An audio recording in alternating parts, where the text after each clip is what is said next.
Good morning. I'm Bob Coonrod, the President and CEO of InterMedia, and I'd like to welcome you all here this morning to this the launch of our report, A Quiet Opening.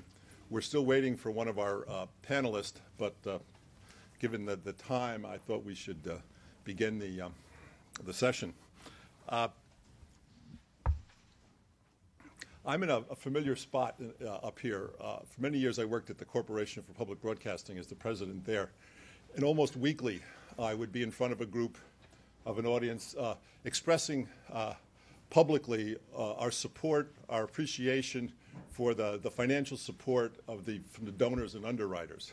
It was always a pleasure to be able to thank the people who contributed to the very good work that we were able to do.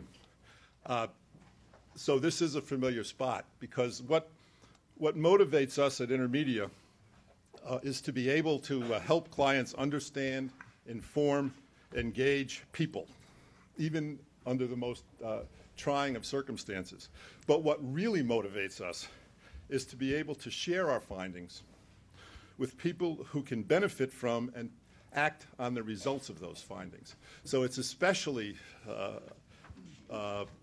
gratifying today to be able to say publicly thank you to the people who've helped us do this work and get this report out to the public. The Bureau of Democracy, Human Rights, and Labor at the Department of State is especially important. Was especially important to this report. Without their support and without their guidance, this wouldn't have been possible. Their support, I think, validates both the quality of the work that we're doing and also the relevance of that work. I'm really very proud of the work that InterMedia does. So being able to see that kind of validation is very important to me as well. So for the support of the State Department, we're very grateful. But I also would like to note that I think this report has a historical perspective and a sort of a sharper analytical perspective than it could have had we not had a long and very productive relationship with the Broadcasting Board of Governors. And Betsy Henderson is here today from Radio Free Asia. But the fact that we were able to use that information to help us provide some context was, I think, is added greatly to the quality of the report. Also, thanks, Dr. Kim. Thank you to you and to the Korean Economic Institute for your support and your presence here today. It's very much appreciated. And finally, before I introduce Secretary Baer, I'd like to thank two people who I hope are watching by webcast.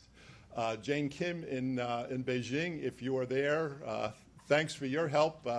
We very much appreciate your contribution to the report. And Lauren Frank, if you're in Portland as well, thanks very much. And now it's my pleasure to introduce our first speaker. Our first speaker is Daniel Baer, who is Deputy Assistant Secretary for Africa, Asia, and a number of other portfolios in the State Department's Bureau of Democracy, Human Rights, and Labor. Secretary Baer.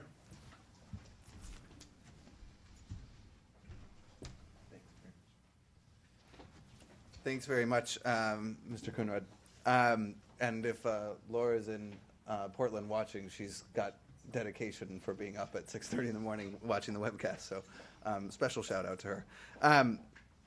Thanks for having us here today. This launch brings us great joy as well because it is a project that we've been invested in. The taxpayers are obviously invested financially in this, but we're also invested as partners in it and think that it will bring great value. Thanks to InterMedia and KEI for hosting this event, which we hope will be the beginning of a set of conversations that the report can help provide a foundation for that will take us forward. A couple of thoughts just before we jump into the panel. First of all, last week we celebrated World Press Freedom Day. And there was a celebration in Tunis where folks from around the region, around the world gathered to celebrate a universal human right, the freedom of expression by any media and regardless of frontiers. And one of the things that underscored, I think when people read about freedom of the press in the newspaper, they often think of it as the freedom to document facts and publish them.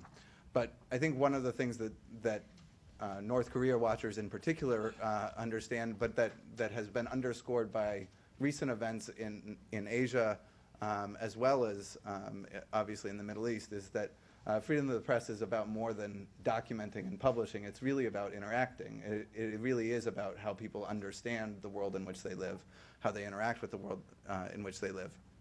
And that is why the understanding the media environment in the most closed society in the world is so important. And that is why this report is so important.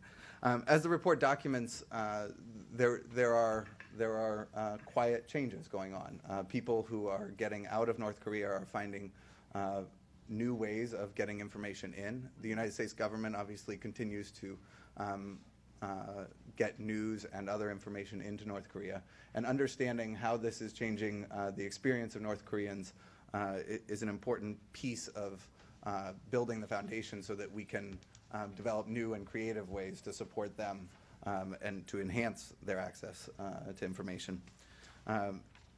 We sponsored this report, obviously, and we think it's very timely, and hope that we'll have a positive effect not only on our own work in terms of informing our work, our diplomacy, and our programming going forward, but also on the work of many others, and that will give NGOs new ideas about how they can be impactful going forward.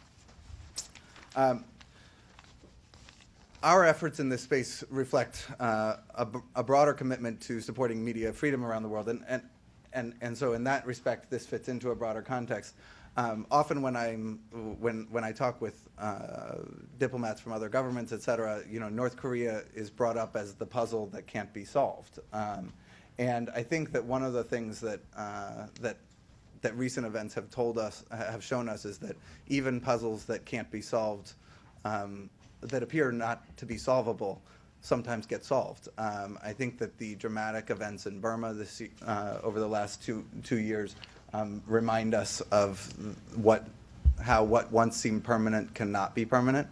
There's obviously a great deal of work left to do there, but I think that's an inspiring reminder. I think the events obviously in the Middle East remind us that things are stable until they're not. And I think as we go forward, one of the ways that we can best be ready to respond to and encourage positive change is by having a better sense of the facts on the ground. And so I'm very grateful for the work that InterMedia has done to give us a better understanding, and I'm grateful that we'll get to start parsing that very shortly. So I will turn it over to you, Dr. Kim, for this first panel. Great. Thank you very much. I also want to thank InterMedia for working together on this seminar today. And it's a real privilege to be sharing this panel with these distinguished scholars on North Korean media. Just a few comments, my response to this report, and then we'll jump into our presentation today. This report was really fascinating on how the outside world is penetrating North Korea's closed society through entertainment, information technology, and media. I don't think the makers of Winter Sonata, Daejangum, or the pop group Wonder Girls knew that they were subversives. But what is interesting to me is that not only does this tell interesting anecdotal stories, but it is an attempt to build rigor around these anecdotal surveys that have been taken in the past. Although there are some limitations as a result of the opacity of North Korea and defector surveys, but it does go beyond, as I mentioned, anecdotes. And the bottom line of this report is that ultimately North Korea is losing control of what its people are listening and seeing, and losing control of how people are thinking about their socioeconomic condition, the regime, and the outside world. I think all of you will agree that a porous border and a better informed citizen group are not sufficient conditions for regime change or revolution. but I think we will all agree that it is a necessary condition. Outside information and culture are gradually changing people's expectations, tastes, desires, and self-perceptions. Seemingly innocuous entertainment, such as music, movies, and news, is fueling curiosity and insatiable hunger for information. This leads to emulation, to styles and fashion. Then it leads to comparison of their current condition to the outside world. Then disillusionment of their current condition. Then ultimately drives imagination and hope for a better life outside of North Korea. So we look forward to your comments today, Nat, as you present to us this very fascinating report and some very interesting findings about how media is impacting North Korea. But before we begin, I want to just briefly introduce Nat to you. Nathaniel Kretchun is the principal investigator and the author of A Quiet Opening. He is an associate director at InterMedia and a member of the InterMedia's East Asia team, where he manages research projects focusing on North Korea, Cambodia, and the Uyghur population in China.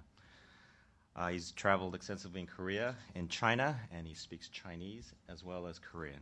And I turn the floor over to you, Nat. Thanks so much.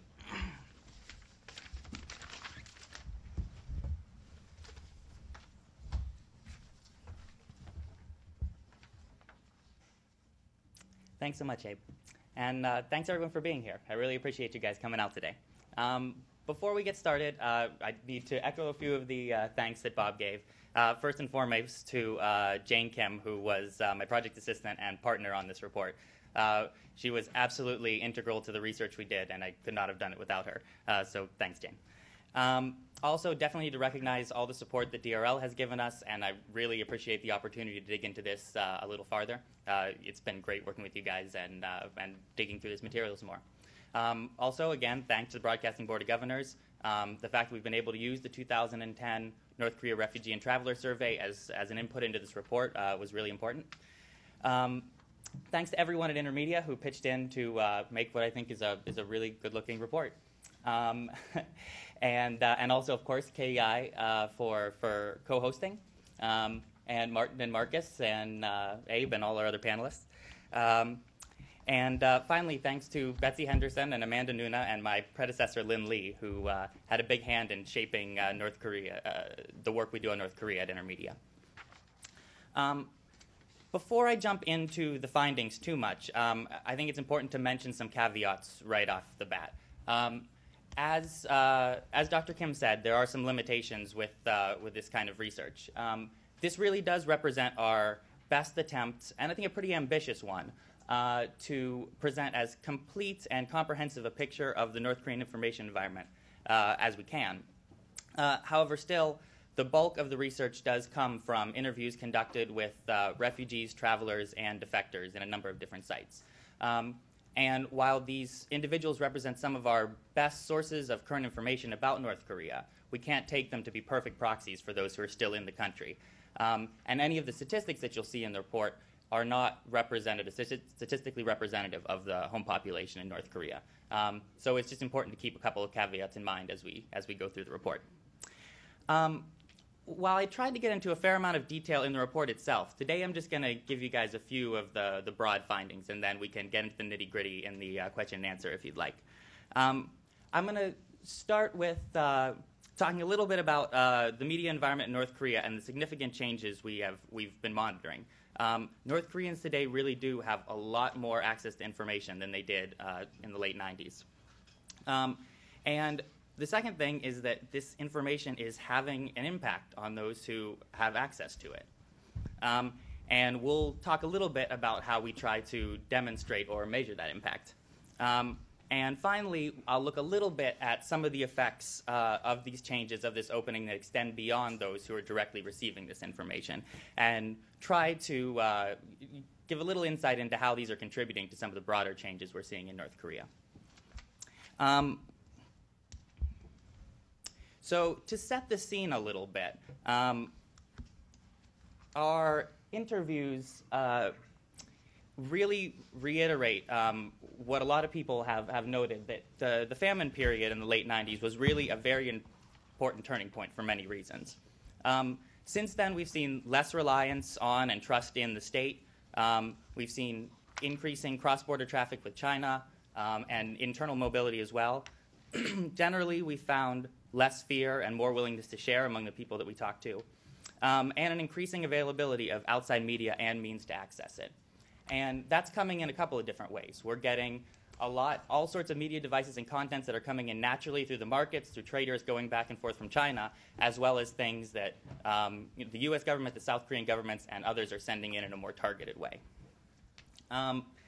But before we get too optimistic, it's important to reiterate just how sensitive and dangerous it is to access outside information in North Korea.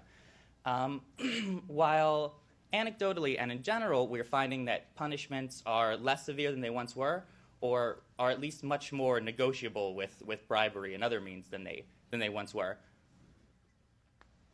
There are still lots of people who are charged with cracking down on the use of outside media. And punishments can be arbitrary and very harsh, and we still get pretty common reports of people who are punished in a very harsh way. Still, despite the ever-present risk, we see that North Koreans today have access to a lot of different kinds of media, different content and platforms. As you'll see, most have access to TV. Many North Koreans have access to a radio. DVD players have become much more popular. And recently, we've even seen an increasing influx of some of these more advanced media devices, computers, mobile phones, USBs, MP3 players, all these sorts of things. But we should remember that this isn't equal across North Korean society. There are some with more access than others. Our friends here, I don't know how well you can see that picture, but our friends in these marble buildings in Pyongyang looking at computers likely have access to a whole range of media devices that someone in the country or with less social standing or financial means wouldn't have. And some of these new technologies are very interesting. We see cell phones, illegal cell phones proliferating along the border, which are leading to direct communication from China to North Korea and have really changed the way people defect, have had a big impact on the flow of trade back and forth. And new devices like computers and USBs are really changing the way people are able to conceal, share information. That said, most people who are accessing outside information are still accessing it either through DVDs, TV, or radio. So I'll take you through those a little bit. Foreign DVD viewing in North Korea, the growth has been really impressive. The penetration is already large and it's growing. While most of the DVDs that are coming into North Korea are entertainment, they're really high-quality, well-produced South Korean dramas and movies in many cases, which give people in North Korea watching them a really compelling, credible view of the outside world, and South Korea in particular, which is, of course, particularly interesting to those in the North. And one thing about the DVDs that I think makes them particularly compelling is that they're clearly not propaganda. They're not produced for North Korean consumption. And I think a lot of the North Korean viewers can pick up on that. Foreign TV is also a very important source of outside information that some North Koreans have access to. It's also a powerful visual medium, and one of its advantages is that you can also get news through TV often, whereas the dramas are mostly kind of more entertainment in nature. However, TV viewing is geographically constrained.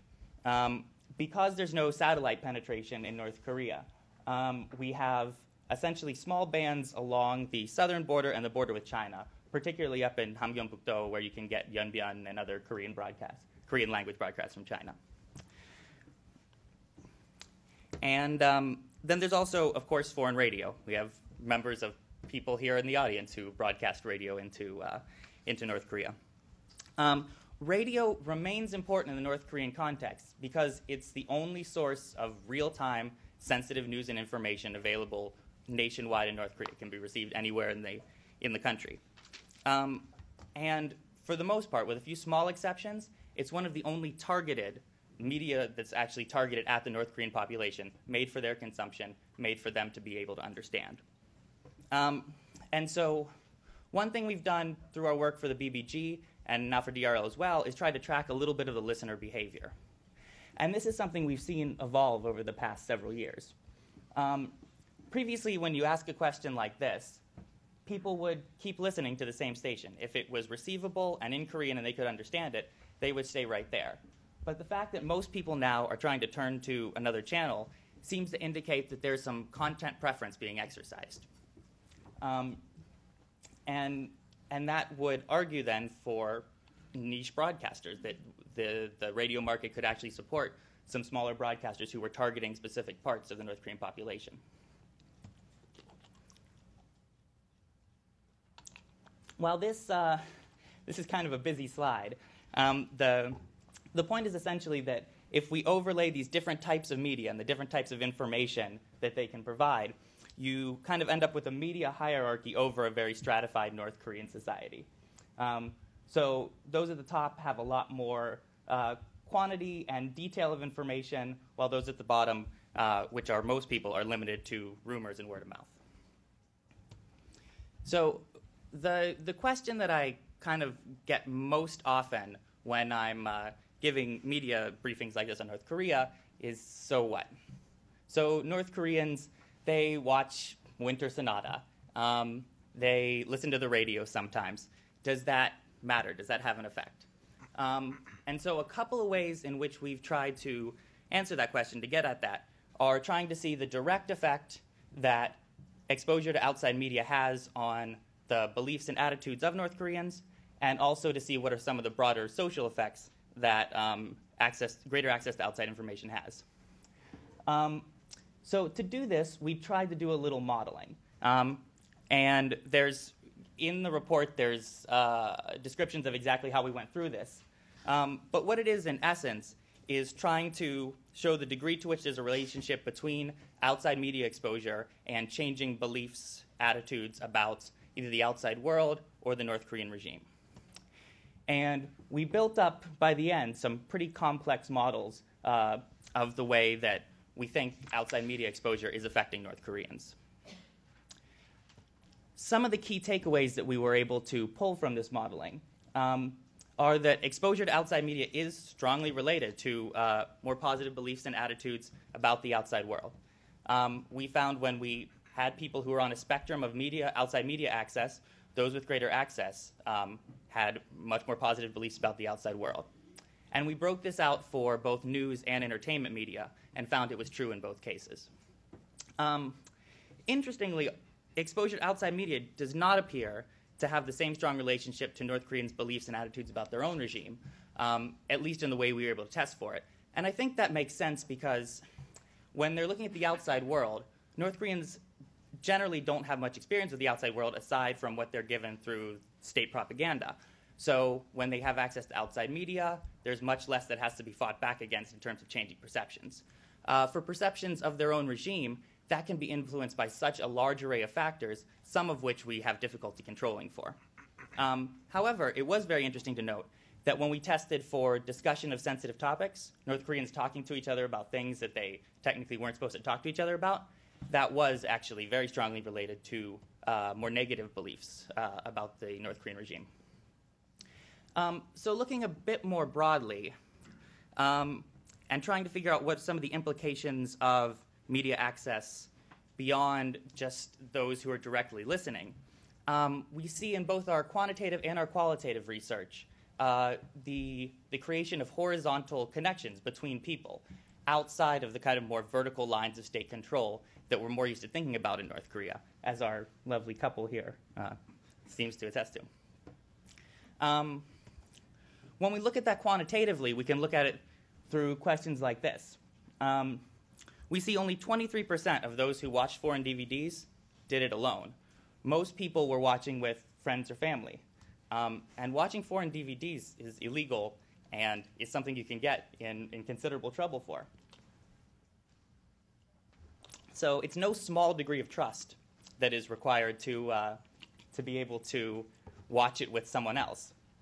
And if you'll recall that earlier quote when we were talking about some of the punishments, people just aren't reporting on each other anymore. The state can't count on their own citizenry to turn each other in.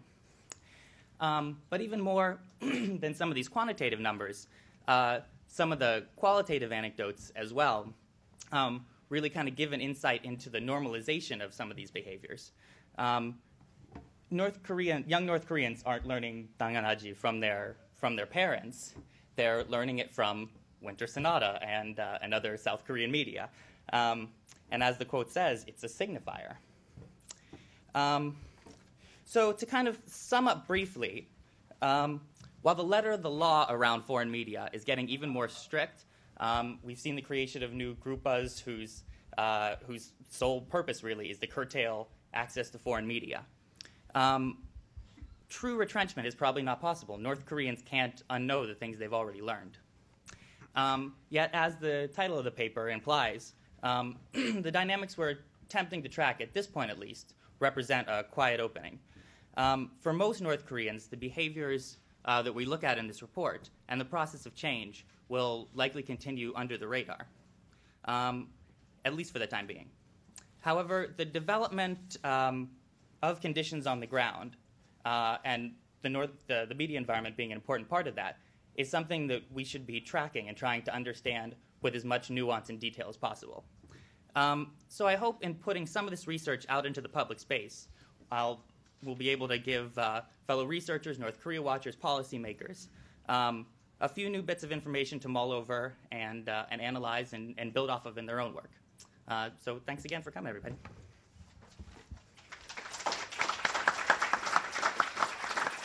Let me pull up Marcus here. Thank you very much, Nat. Now I'd like to introduce to you our two panelists who will be giving brief comments about the presentation. First, we'll start with Marcus Nolan. Marcus Nolan is a Deputy Director and Senior Fellow at the Peterson Institute for International Economics in Washington, D.C. I'm sure all of you are familiar with his work. He's written extensively on Japan, Korea, China, and particularly on North Korea, and he's written quite a few books on North Korea. But also he is a blogger, and if you haven't read his blog, he does one with Stephen Haggard at UCSD, and it's extremely insightful, and encourage those of you who haven't read it yet to go take a look. And the second, we have another blogger and journalist, Martin Williams. He's a journalist and is currently a Knight Fellow at Stanford University. And he has also written quite a bit on technology issues for many years. He launched a blog in 2010 called NorthKoreaTech.org, a blog that tracks technology in North Korea. I will first turn it over to Marcus, and then we'll have followed by Martin. Marcus?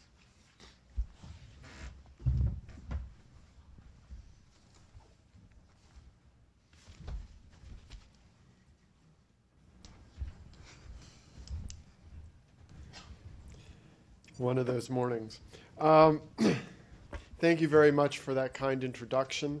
I do indeed write a blog with Steph Haggard, and our best blog posts are the ones we steal from Martin Williams. As Ringo Starr said, when you steal from the best.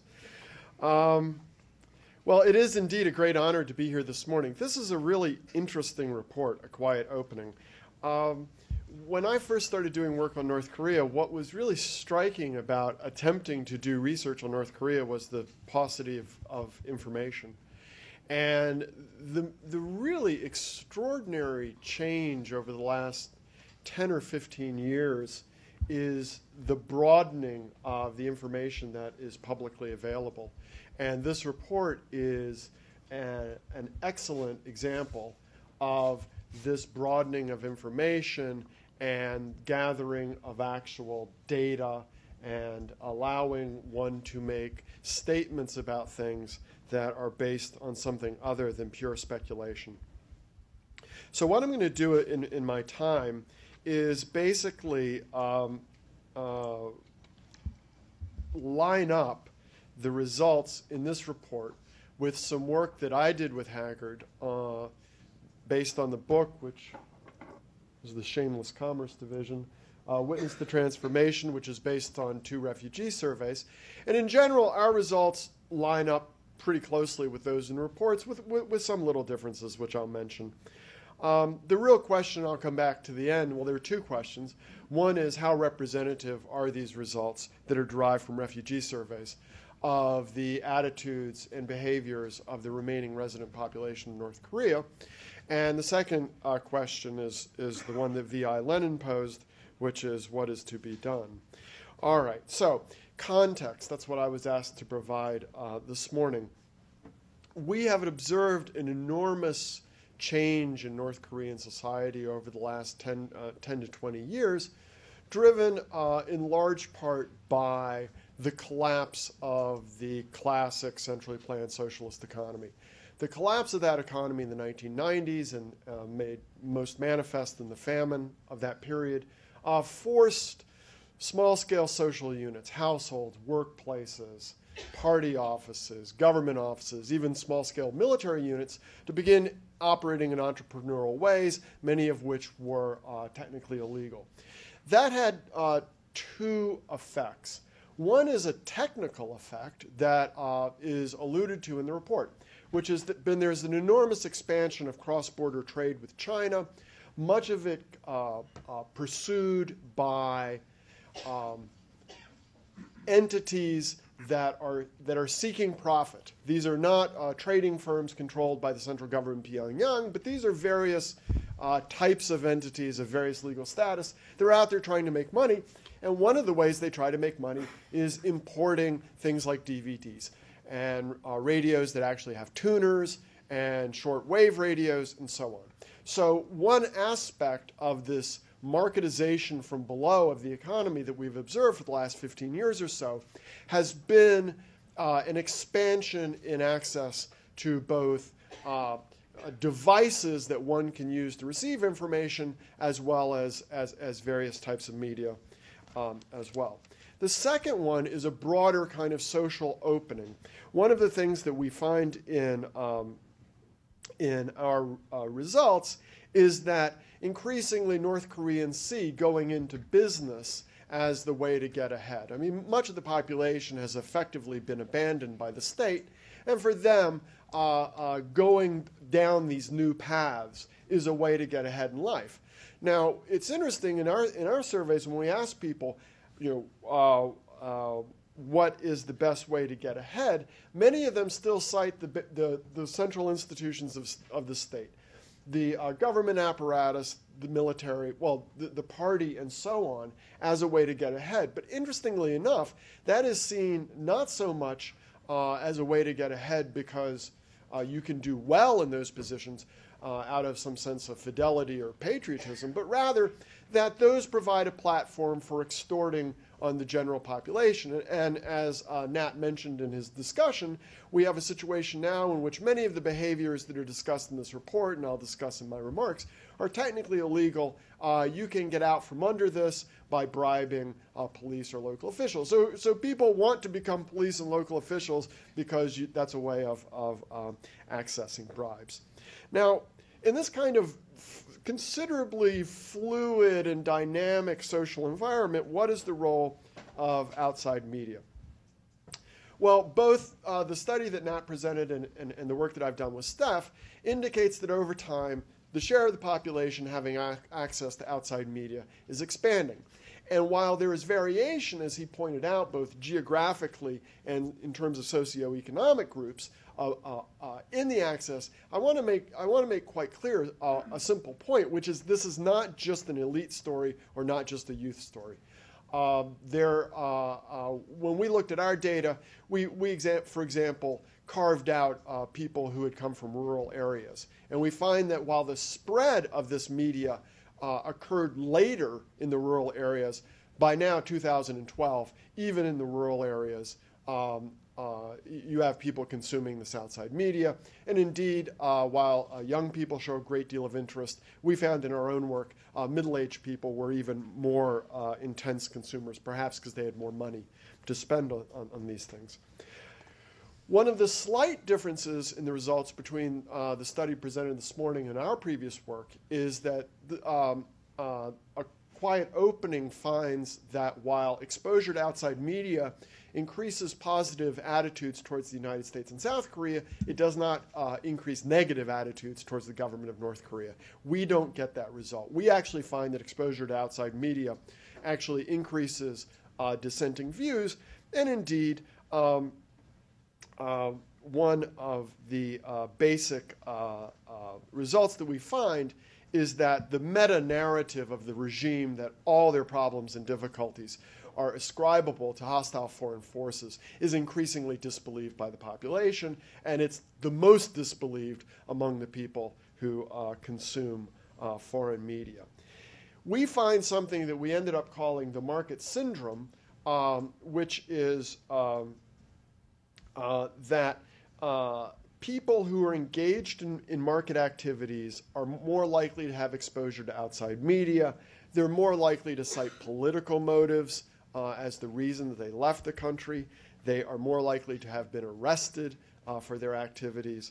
They have even more negative views than the average refugee of the North Korean political regime.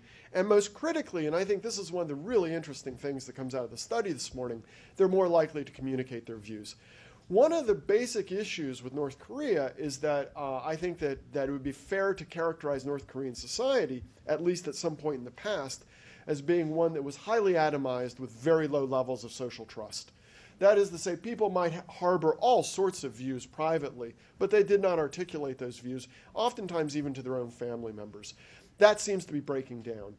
People seem to be talking, and this report documents in a very real way, for example, people watching these DVDs or something collectively.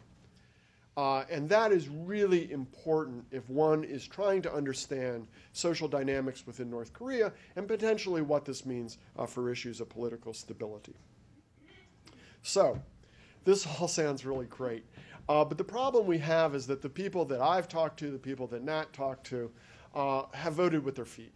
And they would be expected to have the most dissenting views of anyone in North Korean society. And so the question is, how representative are these views or are these behaviors of the remaining resident population?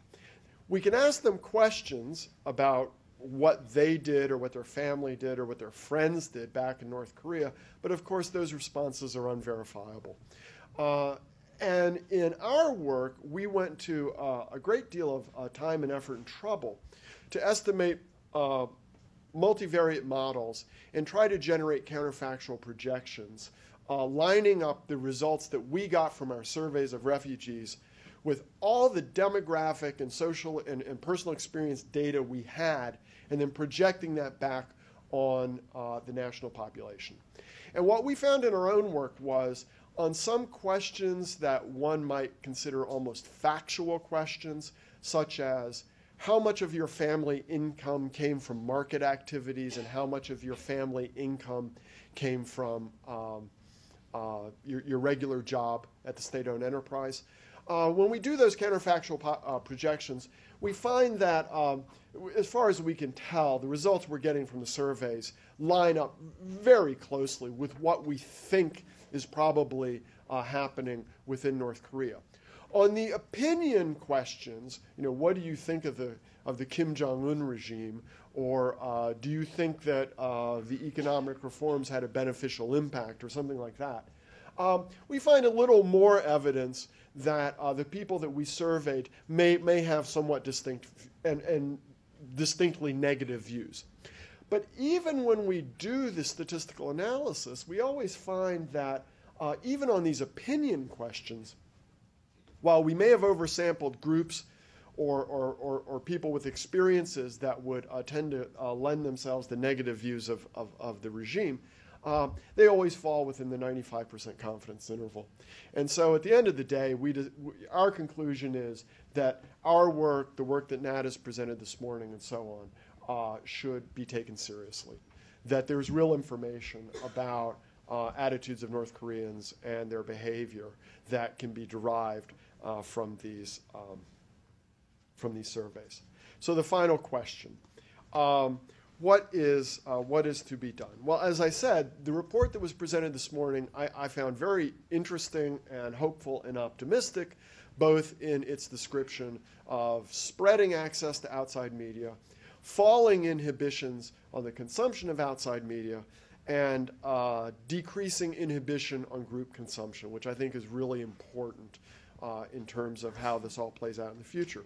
So what do we need to do? Well, it seems to me that what I derived from reading the report is that what we need is really a multimedia strategy, since, as the report nicely laid out, there are a whole series of types of media that are essentially in play now in North Korea that involve different technologies and maybe reaching different audiences with somewhat different interests. So one of the things we can do, obviously, is increase funding for groups like Radio Free Asia and other groups that are beaming information into North Korea. And I would emphasize that I would not be pushing propaganda. I think just, if you sort of read them, the New York Times or some other, the BBC, if you don't like the Times, just providing what most of us would consider relatively unbiased information would be of enormous benefit. That could be facilitated by having more and stronger transmitters in South Korea and Japan. There are other new approaches that are mentioned in the reports, MP3s, thumb drives, smartphones, for example, and I know of various proposals for using these technologies, again, to get information into North Korea. And finally, I think that an interesting point that is made in this report is that the North Korean audience is becoming increasingly differentiated, and that one wants to actually target products to different segments of that audience and not just have a sort of one-size-fits-all strategy. In the end, providing more information to the North Korean people is not going to bring down the political regime, but it's a useful first step.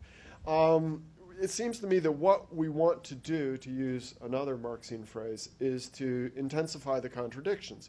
We want to essentially provide people with useful information and thereby begin to enable or to encourage accountability in what is an effectively completely unaccountable political regime. I mean, the real tragedy of North Korea is that it is a political regime that has an almost untrammeled capacity for inflicting misery on its own people. And providing those people with information which will begin to allow them to put political pressure on that regime through various channels, to constrain its behavior, to rectify mistakes when they are made, and so on, I think is an enormously important and useful thing. And I again deeply congratulate the authors of this report. It is a very fine example of research on a very difficult topic. Thank you. Mark.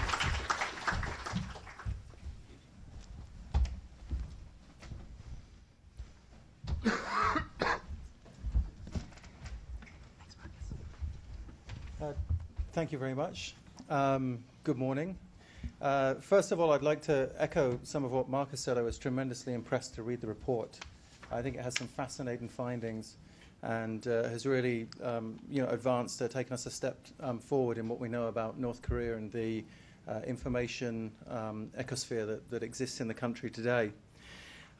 One of the problems with any survey about North Korea, and Nat alluded to this, was extrapolating this to the entire nation. And what you learn from people that have escaped the country or defectors can't necessarily be seen as representative of the entire population. But I'd like to offer some views this morning that support the idea that foreign radio is getting into the country and that people are listening to it and it is having somewhat of an effect. And what I'd like to talk about is what I think is definitely a measure of the success of some of these efforts, and that is North Korea's response to them, and in particular the radio jamming that it practices. For those of you who aren't familiar with it and have never heard it, radio jamming is the deliberate broadcasting of noise on the same frequency as the radio station that you're targeting. And the idea is that you broadcast so much noise that people can't hear the radio program, or they can hear it, but it becomes too annoying to listen to.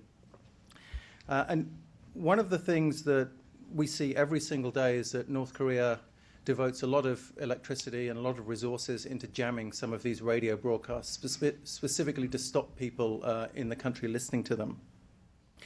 On a typical day, between 10 and 15 frequencies used by international shortwave broadcasters are targeted, usually for up to 18 hours a day. So this is a lot of work, and a lot of energy is going into doing this. The radio stations that most typically get targeted are a couple of smaller radio stations that we didn't talk about today, which are believed to be operated by the South Korean government. I think the government there has never actually owned up to them. But they broadcast from South Korea. And then there's a new radio station operated by the South Korean Ministry of Defense that is also aggressively jammed. And then the three radio stations that everybody knows. KBS, their shortwave broadcasts are almost exclusively jammed all day, and Voice of America and Radio Free Asia as well. The jamming isn't 100% effective. It's sometimes possible to listen to the radio stations, either because the jamming is weak, or you can just sometimes tune to another frequency. But I think that the effort that North Korea puts into blocking these radio stations indicates that the messages are getting through. If it was only a few hundred people that were listening to them, then I don't think they'd put all this effort into it. I think it also underlines that the importance that we've seen in the report today of the word of mouth, and that while the audience is maybe small, the information that gets in then spreads around. So the access to foreign media, particularly international radio, is definitely having an effect on North Korean society and motivating the government to try to block it out. There have been some interesting developments in this area recently. Times appear to be proving tough for the government. In the last couple of months, from about mid to late February, for a 2-month period, there were sometimes entire days when none of North Korea's jammers were on air. So all of the radio stations could get through with absolutely no problem. And it's been a long time since anything like this has happened. Coinciding with this, North Korea's international radio broadcasts to the rest of the world, the stuff it sends out on Voice of Korea, sometimes have been missing for days, or other times in the middle of programs the transmitters have gone off air. We don't know what's happening here, but it's either technical problems or possibly electricity shortages that have caused this. Because at least for the jamming, I can't see many other reasons why this would just be disappearing. Another indication of the importance of the foreign radio programs is the jamming that happens around some of the major national holidays. It's particularly aggressive around events like the recent April 15th celebrations, when North Korea transmitters were on the air 24 hours a day trying to block out any sort of foreign or international voices coming into the country. But they are continuing to invest in this infrastructure. Last year, the North Korean Post and Telecoms Ministry signed a deal with a Chinese transmitter manufacturer to buy new transmitters. And it looks like some of the transmitters are starting to arrive in the country.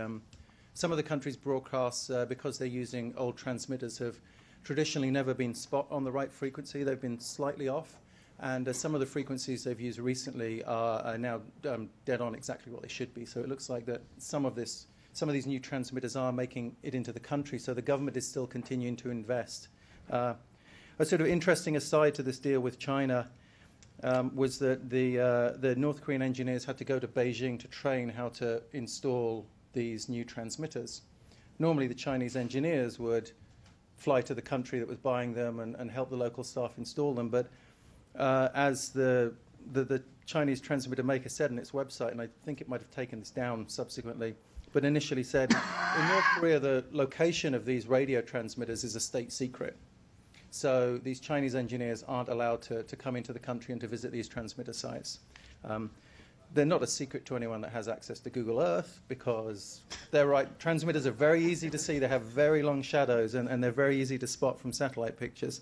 But I think that also shows that the fact that they wouldn't let handful of foreign transmitter engineers come in and install the equipment that they were supplying shows how sensitive the issue of broadcasting and information control is in the country as well.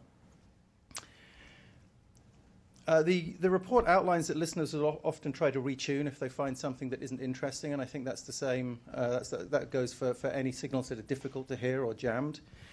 So I think something that radio stations can take away from this is that they can probably increase their penetration or increase the number of people listening to their programs by using multiple frequencies, because something that's happened in the last few years is as more radio stations have come on air, it's been more and more difficult for North Korea to block them all out at the same time. Some of the broadcasts do get through, and they're starting to have to prioritize, which is why some of the South Korean and VOA and RFA programs get blocked out, but some of the private stations sometimes find that they're able to broadcast without any interference. One of the things that Marcus just mentioned, and I think is also in the report, is the importance of medium wave broadcasts or AM broadcasts. That's advantageous because most radios have AM, whereas shortwave is less common. But one of the problems with broadcasting on AM is that the AM bands are very full, both in South Korea, China, and Japan, which would be the countries that you would have to use shortwave. You can base your transmitters much further away. And also it's politically difficult to put this kind of stuff on the air from, especially from China and Japan. And I think in South Korea there's a lot of commercial demand for the airwaves, and politics also comes into putting some of these radio stations, especially foreign stations, on the air domestically. So shortwave remains very important. Something that hasn't been touched upon today as well, I think, is the importance of foreign media in spreading domestic information. Very often when we think about international broadcasting, a shortwave or international television, we think of places like, well, the Voice of America or the BBC World Service, and they bring information from around the world and they transmit it globally. But in North Korea, there's also this problem of distribution of domestic information. People don't know everything that's happening within their own country. And while it's very difficult to get information out of North Korea, I think these radio stations can also play a very valuable role in trying to get as much information out of the country and then sending it back in, so that people across the country start to become better educated into what's going on in their own country. Just a couple of weeks ago at Stanford, I met Josep Bak, who's a North Korean defector, was a soldier and is now in South Korea. And he was in Stanford to talk to an event there. And I asked him, he mentioned that one of the motivations for leaving was the radio programs that he used to hear. And I asked him a little bit more about that, and he said he was just fixing radios one day, and he stumbled quite by accident across a VOA broadcast. And when he found out that you could fiddle with radios to get them to pick up broadcasts from other countries, he started listening to VOA, Radio Free Asia, KBS, and that helped educate him and ultimately motivate him to escape the country as well. So I think, as we've seen in the surveys that have come from these defectors, this is one of the primary motivations for some people to leave the country as well. And then I wanted to finish off with talking just a little bit about information flow the other way and North Korea's increasing use of the internet, which is something that I've been quite closely tracking on my blog as well. North Korea really wasn't connected up to the internet until late 2010, and that's when they got their first full-time connection. And it comes through China and into Pyongyang, and there are now 4 or 5 websites that are directly on the internet from Pyongyang. In the past, the North Koreans would use websites in other countries. And what we're seeing there is that the government is using these websites increasingly to send information out of the country. So it's using while the internet isn't available domestically, it's increasingly using it to get its message out. When the first internet connection started, there was just a single website for KCNA, and I think it was offering news in English and Korean, maybe Spanish was there as well. And then in 2011, Japanese news was added, and video was added to the website. The Rodong Shimbun came on in 2011, and earlier this year added English language pages, and I think Chinese is on there at the moment. The Voice of Korea, the international radio station, put up a page and put in clips of their daily broadcasts. Although there are, you have to download their own audio player to listen to their broadcasts, and so far I haven't found many people that are willing to trust downloading a little bit of software from a North Korean website. So I don't think many people are listening to that. And then Urimin Zokuri, which is based in China but has very close ties to North Korea, was for a long time just available in Korean, and in the last couple of months has added Russian and English stories as well.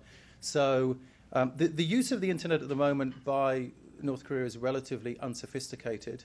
A lot of the information that's going on there is the KCNA stories or stories very like them. And it's not the sort of sophisticated level of information or probably propaganda that would attract a wider audience. I think it's probably only sort of the kind of people in this room that read the KCNA stories, and we read them just because we want to know what's going on, not because we have any particular belief in them. So it's not a very nuanced use of the internet at the moment, but North Korea is increasingly using the internet to send information out, and maybe one day we'll be able to use the internet to send information back in. But right now, as the report says, the best way to get information into the country, especially in a timely manner and on a daily basis, remains to be these radio stations. And that, I guess, concludes my remarks. I look forward to some questions. Thanks. Thank you.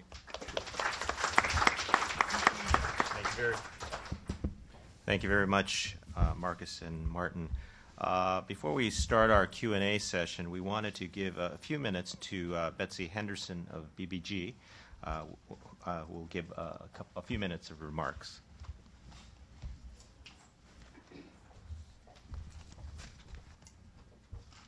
Thanks, Dr. Kim. I'm really happy to be at this event because I think that the work that InterMedia has done for Radio Free Asia, where I work as the Director of Research, Training, and Evaluation, I think the work that InterMedia has done for North Korea has been absolutely extraordinary. Radio Free Asia went on the air in 1997, and in 1999 we started what seemed to be an impossible task, which was to find out how we were doing. We were fortunate to hook up with InterMedia because they had such a long history of doing work in closed environments, and with Susan Geely, who's in the audience, and also with Mark Rhodes, who really had done the kind of work we're talking about in North Korea in the Soviet Union. Again, working with travelers and defectors. And so they knew kind of what we were getting into. So we started our research in 1999 at a time when the Washington consensus was, well, it's really nice you're up on the air, but absolutely no one is listening. And it was very, very interesting to get those riveting transcripts of our first qualitative interviews and to pour through them and just recognize actually just the horror of what some of the folks, some of the respondents had gone through, but also in there the nuggets of interesting information about people who were diddling around with their radios so they could receive our broadcasts. So when people would say, nobody's listening, say, well, I know at least a few people who are. In 2003, we started our first quantitative surveys, which we've done annually since then. And in 2007, we moved that operation from Seoul up to the border areas in China, very much with the assistance of Lynn Lee. And I don't know if she's here today, but she was fabulous in helping us get there. And most recently, we started to do a little bit of in-country work that's also quite interesting. I have to say that it's incredibly important when you have such a difficult area to have an ongoing commitment to the research and resources to do that, which has come from the Broadcasting Board of Governors. And also to combine your quantitative work with some qualitative work because frequently what provides grist for your quantitative questions are the interesting needle in the haystack. And you're not going to recognize that needle in the haystack if you haven't been looking at it for a while and you don't pour into the qualitative stuff. So finding those needles in the haystack had led us to put some of the more interesting questions onto those questionnaires that validated what we had an inkling of going on. It's also important to triangulate the information. Of course, you've got data from a very interesting group of people in the border area. Increase it with information from travelers who are going back. Increase it with information from recent arrivals who are in Japan, who are a different demographic than the ones who are in China. And increase it with a more concerted look at people who are not just in the border area. So I think InterMedia, and since Nat's been on board, has really been pushing that forward, opening up our ideas for ways that we can really triangulate and get more information. And I think that the information we've gotten has not just been, intellectually interesting, it's also very much helped the performance of Radio Free Asia. It's helped us learn about, how, if we did read the New York Times on the air, how it probably wouldn't communicate very effectively with people, because we've learned an awful lot from the qualitative work about what people understand and what people don't understand. So, it's helped us improve the language that we use, and it's helped us understand when we have defectors working at the station, what role they should be playing and whether they're viewed as credible people or not. It's really helped us on multiple levels. And I think that's very much thanks to Nat and the field team that we have, who have a real sensitivity to the issues and can analyze them well. So bravo, Nat. Good work. Thank you. Now it's an opportunity for the audience to ask some questions. I'm sure you have many, many questions. What I'd like to do is set some ground rules. First of all is to raise your hand, and I will recognize you, and then your name, your organization, and a succinct question. So who will start off this morning's session? All right here, gentlemen. I'm Peter Humphrey. I'm an intelligence analyst. Do you know of anybody engaged in a rather cheap media penetration effort which would involve sort of gathering every conceivable email address in North Korea and then using targeting messaging to those email addresses? Do you know anybody outside my community that's doing that? Because I don't think my community is doing that. Not that I'm aware of. You're talking to the wrong people. You need to talk to the people who send the Viagra ads and get a cheap mortgage and all that. Those guys surely have the comparative advantage in spamming North Korea. Well, thank you. Next question, please. So, right here, the lady in the back. In the back. Yes, Dr. Weathersby. Yeah. Thanks very much. Catherine Weathersby from SICE. Congratulations, Nat. My question is is to all of the panelists, whether you think it would be effective to produce DVDs of a more factual nature, sort of documentaries. I naturally am particularly thinking of North Korean history. And I know Andrei Lankov has been talking to me about this for a long time, wanting to produce some DVDs about the history of the Korean War and get them into North Korea. Whether from your research you think that would be effective, or Yeah, no, I think it would be effective. Certainly, if you can produce something that's compelling and not particularly time sensitive, and deals with some of the issues you mentioned in DVD form or even on USB sticks, things like that. That is definitely something that could get some real traction. I mean, there's always going to be difficulties in terms of distribution.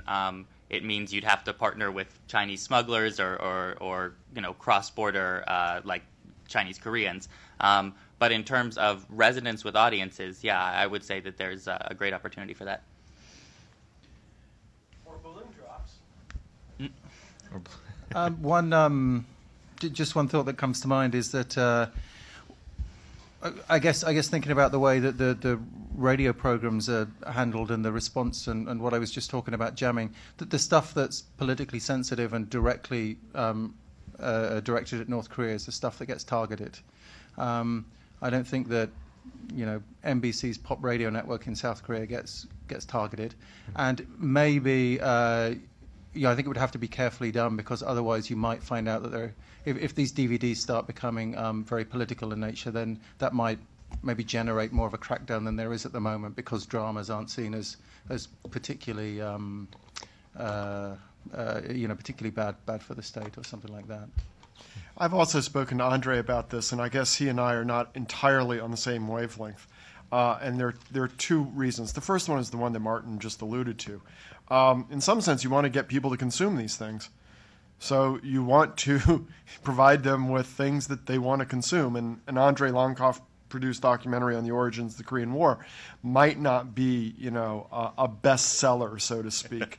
And so, I mean, I think there really is an issue about how broad a range of content you want to provide. I mean, I will not reproduce my arguments with Andre, but I think there are a wide range of cultural products short of Korean War documentaries that one could think about providing. Second thing is an issue of resources. I sort of flippantly mentioned reading New York Times over the air, which is probably not the correct example, but there's something serious here, and that's the following. There's considerable research on these issues now, especially with regard to the Middle East, because of the American government effort there for the last 10 years or so in basically bringing American-produced news to the Middle East. And my sense of that research is that has not been a particularly successful effort. That if one looks at the ratings for Al-Hura or do some analysis of its impact, it's not particularly large. And so if you have a limited amount of resources, you really do face a trade-off of, do you simply want to gather existing products, especially ones you think they might actually want to consume, and provide those, or do you want to sink resources in to producing specified, targeted products? And that's a real question. I mean, I don't think there's a simple answer to that, but I think that one has to take into consideration resource constraints when one is advocating a particular policy or strategy in the way that Andre has done. Let's go here on this side. The lady in the front. Yeah. Amy Donald from SAIC. I'm about to ask a question about which I know very little, so I'm hoping that you will correct me. I'm really asking for an education, and it's about dialects. And maybe you could expand on it. I understand that North Korea speaks a distinct dialect, distinct from South Korean, and there was a small mention of the way in which it's a marker, which was very interesting. Among North Koreans, is there anything more to say, and could you tell us if it also serves as an enabling or constraining factor in communications cross-border?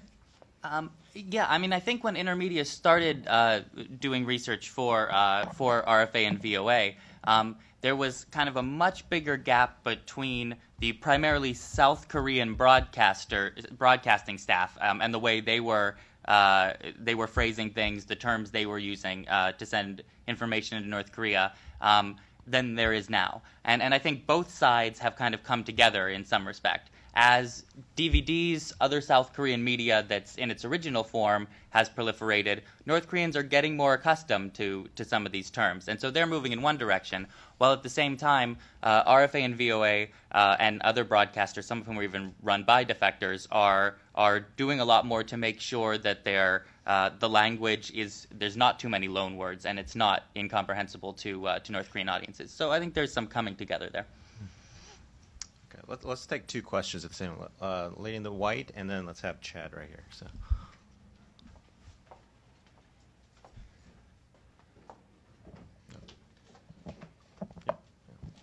Hi, my name is Ayuko. I'm from Nippon TV, the Japanese TV station. I have a question regarding to the missile launch last month. North Korea state media has announced the failure of missile launch, and which was quite surprising to me. Do you think if there's any relation between this media environment and the announcement of the failure of the missile launch? Okay, let's take a second question, right? Chad, go ahead. Chad O'Carroll, Director of Comms at KEI. This could be for any of you. But as you probably know, KCNA's output of international relations news has increased a lot since the launch of their new website. And I'm just wondering what you think might be behind that. And are there any unintended consequences if this is being broadcast internally in North Korea? For example, I know they recently covered protests in the US, which obviously showed well-fed protesters. Doesn't really go with the sort of portrayal of what North Korea like to say. Thanks. Okay. I guess in terms of the missile launch, I'm not exactly sure with regard to some of the foreign media that we're looking at North Koreans consuming. However, certainly the North Koreans look much more constrained because they invited so much foreign media into the country to witness all that in terms of not being able to deny the failure like they had previously. In terms of the KCNA, yeah, it's hard to say exactly what some of those consequences would be, but certainly the effect that you mentioned, we see all the time in people watching South Korean dramas. While, as Martin said, they're definitely seen by the regime as more innocuous than kind of hard-hitting news might be. People pick up on things in the way people dress, the kinds of food they eat, the time that they have to spend wooing each other rather than trying to go out and make money or find something to eat. Maybe something on the rocket launch, and I'm not sure. I'm not sure exactly why it was announced as a failure, but I know that one of the proposals at the time was because there was a large number of foreign media in Pyongyang, so they had to admit it. As a journalist myself, I think that journalists love to think that we're really important, and I'm not sure that we're that important that they had to announce this to the country just because there was a few of us there. So, but having said that, I'm not sure. I don't have any better reason why it was announced. But I'm not sure it's just simply because there were foreign journalists there. As for KCNA, I don't know. I mean, if you watch the evening news, the North Korean TV evening news every day, every few days they run some pictures from around the world, different international stories, and it's usually things like natural disasters or stuff like that. Some of the coverage of China. What have I seen on there before? I think a couple of times I've seen robots in China and stuff like that. Urimin Zokuri, which just started English, is kind of interesting because they've started, presumably unofficially, I'm not sure, but they've started putting up stories that don't come from the North Korean state media machine at all. Stories from some of the more, I don't know how to describe, some of the more fringe voices on the internet. There's a couple of stories up there at the moment, one about alleged torture in US prisons and one about, I can't remember the other one. I think it was something about the international relations with North Korea. But they've started putting that up on their website as well, so it's interesting to see this expand. Well, I think what we're discussing this morning is why they announced the failure of the missile launch, and there's three reasons. One is what we've been discussing this morning. There's just a lot more news and information now penetrating North Korea. Number two, you have the presence of the foreign journalists. I actually think that's probably a secondary of secondary importance, but it was real in the sense that you could watch this live where the offices of the BBC in London or CNN in Atlanta or Al Jazeera or whoever were calling their correspondents in Pyongyang saying the thing is just blown up. What are people saying? So there was this direct kind of, the edge of the spear aspect to it. And the third thing that hasn't been mentioned is the cell phone network. I mean, if you believe Roscom, and I don't know if anybody's actually audited the statement, but if you believe Roscom, they've got 1 million subscribers. Mm-hmm. So now you have a situation in which you both have a much more perforated kind of, seal on information, and internally a mechanism of very easily spreading information, especially among elite. And so I think the bottom line on this is simply they cannot control messaging and information in the way that they could have 10 or 20 years ago. One could argue that having a rocket blow up is not, that unusual. I mean, we've had a few blow up, and the Russians had a few blow up. So, but I think I think that probably 10 or 20 years ago, there would have been a successful launch of a satellite that would have been beaming back, weather reports or whatever it was supposed to be doing. But under the current situation, no, they had to admit that there was a failure. Another question? One right here. Hey, good morning. I'm Lieutenant Mike Borja. I'm an intelligence officer of the United States Navy and a master's student at the National Intelligence University. My question is, we prefaced how the informal economy or the underground economy facilitates the influx of foreign information into their environment. Where do you see the long-term viability of their informal economy or underground economy? Do you see it increasing or decreasing? And do you see that in continuing to facilitate the inflow of information? Actually, I want to ask a similar question to this.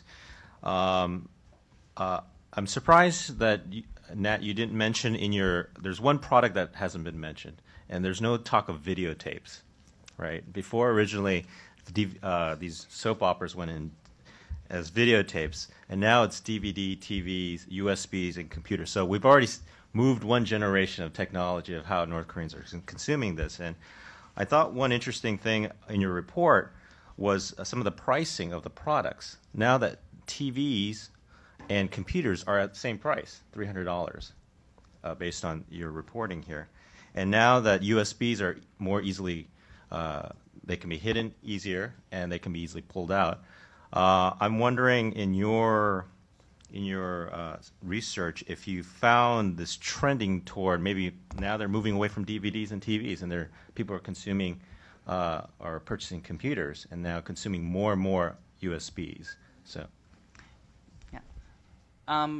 To talk to the first point about the link between the informal economy and outside information entering North Korea, I think it's really hard to delink those two. So as long as the markets continue to operate and cross-border traders continue to move back and forth, they'll be able to pretty easily bring with them information both in kind of a word-of-mouth sense and also, media devices, media content, all of these things. So I think those are very tightly linked, and I don't see anything like that, anything changing there. In terms of kind of some of the leapfrogging effects, yeah, I mean, the fact that North Korea is essentially getting whatever China can provide cheaply in the markets in terms of a lot of the media devices, we've certainly seen that happen to some degree.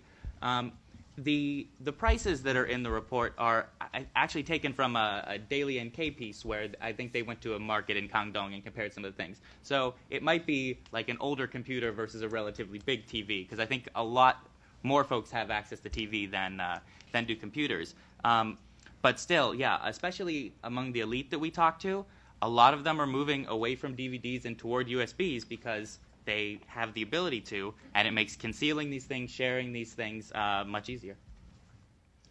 One of the really striking things that's gone on in the last 18 months or so in economic policy has been the state's attempt to, in fact, quash this decentralized, profit-oriented, market-conforming cross-border trade with China and replace it with forms of trade and investment and movement of people that are much more tightly controlled by central authorities in Pyongyang. So I think that once DVDs are in the system, the political regime is unlikely to attempt to try to take DVDs away from their key constituencies.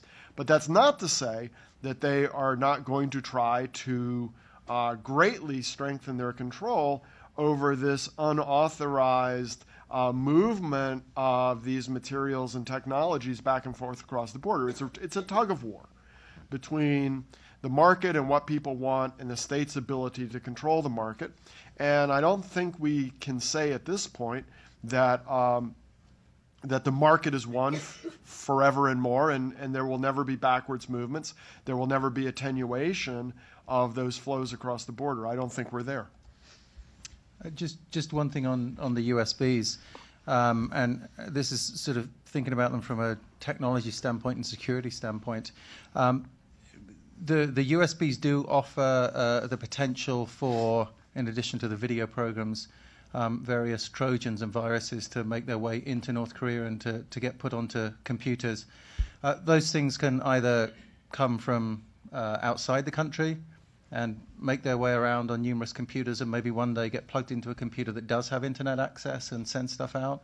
But if the authorities also ever get their act together and they could put stuff onto USB sticks and seed them, and then they could also use them to sort of mark computers that are being used. The great thing about DVDs is they're read-only, so there's no way of writing anything to them or having anything stored in the DVD player. So anyone that's planning on using USB sticks should maybe, one of the things they need to consider is, I think, the computer security applications of whether that's preferential to DVDs or something like that. Although I will add one kind of interesting little note that we've seen recently to Martin's last comment there, which is actually a lot of the DVD players now that are getting in actually have direct USB inputs. So you're able to still kind of have the concealability of DVD without risking some of the computer security things that Martin mentioned. Great point. Please, right here. Thank you, Jay Park, visiting fellow at the CSIS. I would also associate myself first in congratulating the publication of the report and thank very much for the publication, for the efforts that has been made. Two questions, actually. First, we have another sources that this is not for the general public of North Korea. It might be for the elite group, so-called elite group, who are enjoying the South Korean dramas and movies and songs. The question first is that, is there any chapter on survey of the North Korean elite who are enjoying foreign or outsiders' cultures and media? And the second part is, when I first saw this title, A Quiet Opening, I was misled by a wishful expectation that quiet opening by the regime itself. We have to encourage and push continuously to make the opening of the North Korea. Then the question is, then will this frequent more and more exposure of the North Korean general public for the foreign media leading to the ultimate opening of North Korea, or conversely, will it lead to the regime or elites harsher or more forceful limitations or constraint on the public's exposure to the foreign media? Thank you. Great. Duyun Kim, right behind you. Yeah. Hi, Duyun Kim, Center for Arms Control and Non-Proliferation. Thank you, all three of you, for your insightful comments. I was curious, in your research, and any three of your researchers, as we see the phenomenon of outside information, the influx of outside information media entering into North Korea, we're also seeing their increased ability to use whatever technological know-how and IT know-how that they've gained for the elites and use it on the offensive to attack South Korean government websites, systems, GPS. We hear a lot about DDoS. And so I was curious if in your research you found any correlation or any linkage to this phenomenon. Thank you. Great, thank you. Well, I can say a little bit about the first question. We don't have a survey completely of the elites, but we do a lot of kind of supplementary research focused on the elites. And as Marcus noted in his presentation, access to foreign media has really become almost a completely national phenomenon. Even in rural areas, we find people who are able to access outside media. However, certainly the elites are the early adapters. And often because of their political status or their financial means, they're able to just have kind of more freedom to be able to access some of these things. They're not subject to maybe some of the same inspections that others might be, and if they are, they're able to bribe their way out.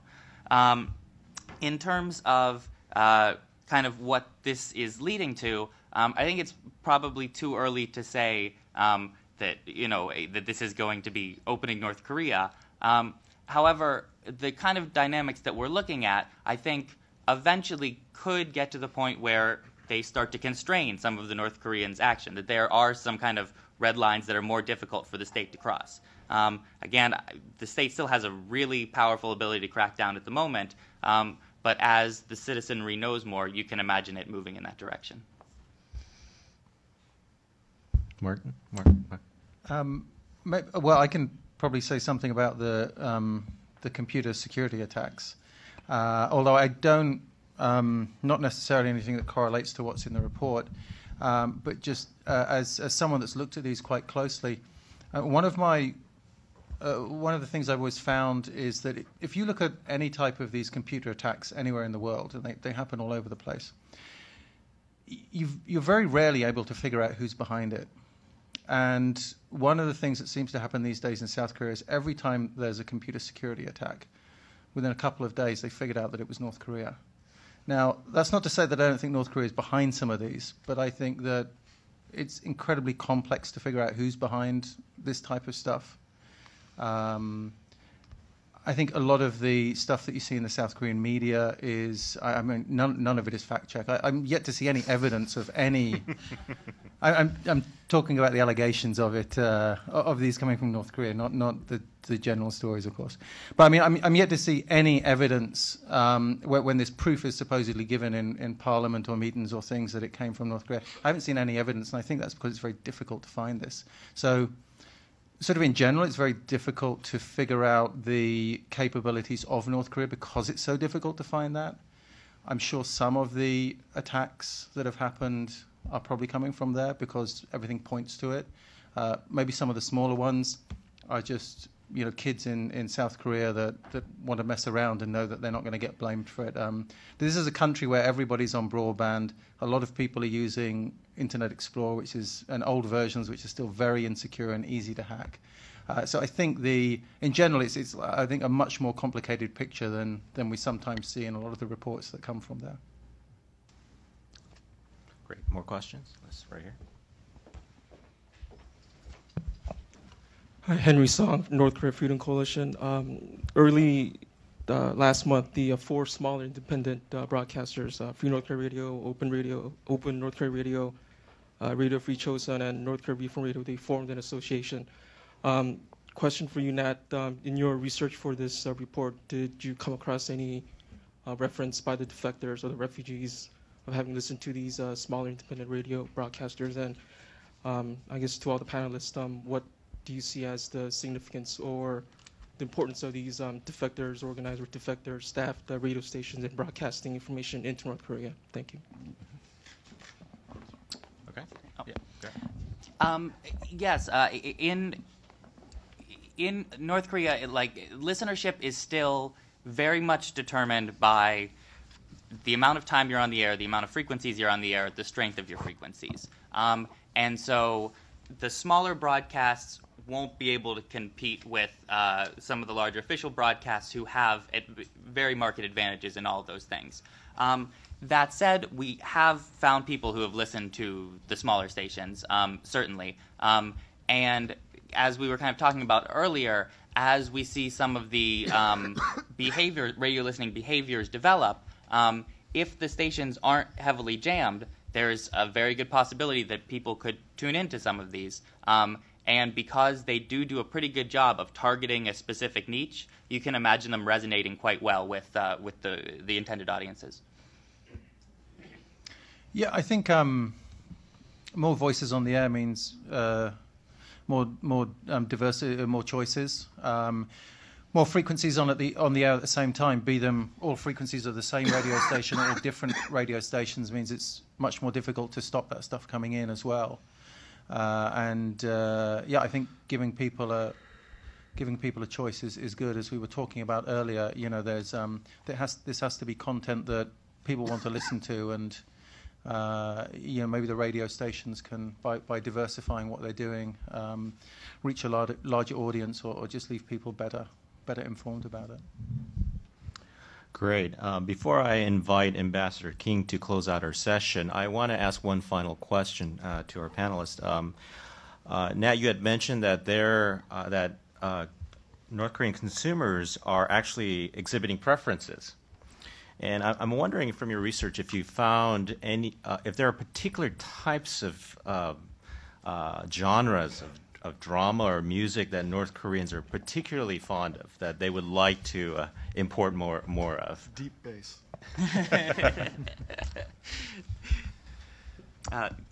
Sure.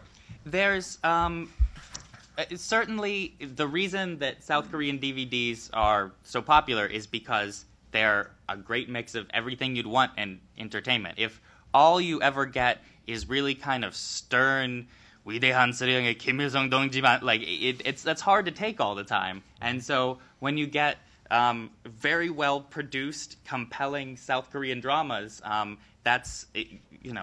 they are a picture into a place that you've been kind of fascinated with your whole life, because so much of the North Korean propaganda revolves around South Korea. That's extremely powerful.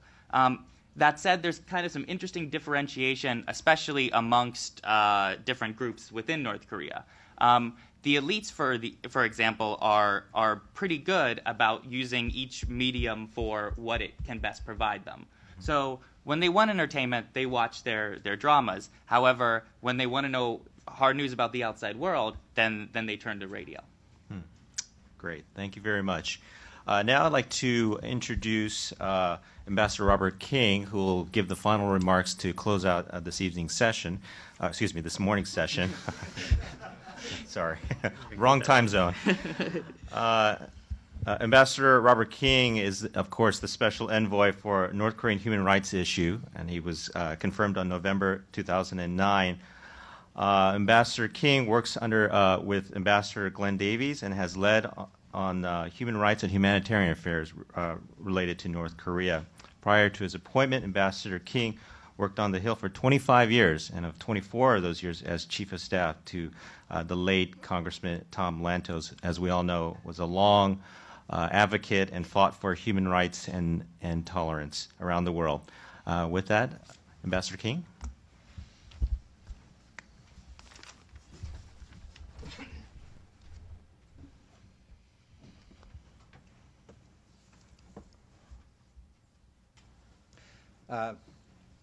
Everything has been said and resaid, but it hasn't yet been said by everyone, so I get my last opportunity to make a comment. First of all, let me say how much we appreciate the effort that has gone into this report. This is the most comprehensive and up-to-date report we have on what's going on in terms of the media scene in North Korea. It's extremely important. It's extremely important because it shapes how we deal with North Korea and what we do in terms of trying to move in the direction of increasing the availability of information, increasing democracy and human rights programming in terms of North Korea. One of the things that is interesting as we've talked about the media situation in North Korea, how we have gone back several decades to the key element being radio. Not a lot of focus on social media, not a lot of focus on internet. It's just not available. This works very well for me because I'm basically a dinosaur. I began at Radio Free Europe at a time when a place called the Soviet Union still existed. And it was very interesting in terms of being in that atmosphere in the 1970s when the world was a very different place. One of the things that we had at Radio Free Europe was an audience research department which tried to find out if anybody was listening. and if they were, what they were listening to. And I can remember stories about people going to the train station in Vienna, where Hungarians could get that far on the little bit of money they were able to use before they ran out of money, and paying them 100 Austrian shillings to fill out a form about which radio stations they listened to. It was interesting to look at this material, and lots of sociologists and statisticians looked at it and had questions about whether, in fact, it had anything to say about what was really going on. But the thing that was interesting is that in 1989, we had an opportunity to go to these places and talk to people and find out what they were listening to on the radio and what role Radio Free Europe played in terms of what was happening there.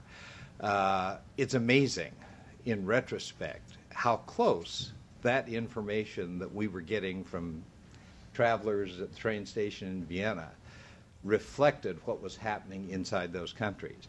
And I think the same thing is largely true with what InterMedia has done. We've got a lot more sophisticated statistical tools available to us today. What they have been able to do in terms of dealing with refugees who are available for interviews has been remarkably good. Everybody has acknowledged that there are problems in terms of the data, and we need to be careful. But nonetheless, the fact that this works is really quite amazing, and I think we need to take it seriously in terms of how we look at North Korea and what we do. One quick comment. The missile failure. In some ways, the way the North Korean media dealt with the missile failure was quite remarkable. And I think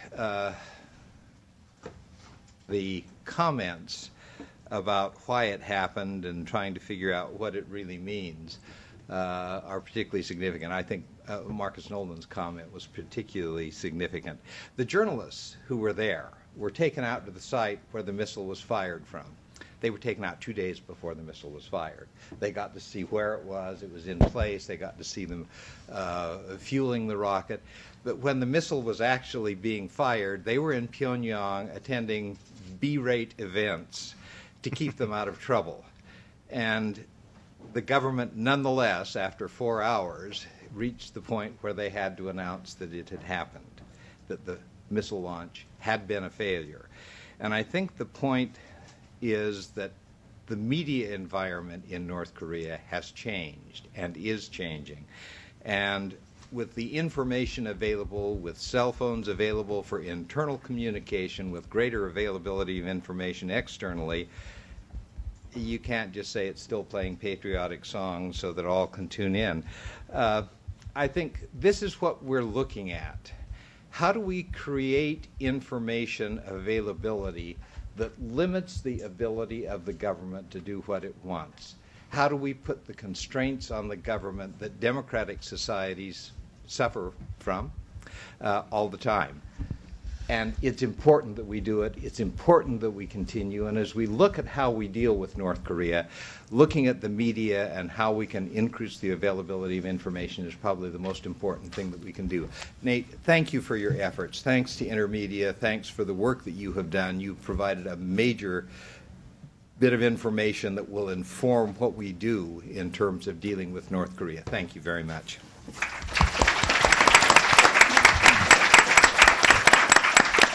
Please also help me thank our panelists and Nat for a wonderful report as well. Thank you. This concludes our session. Thank you.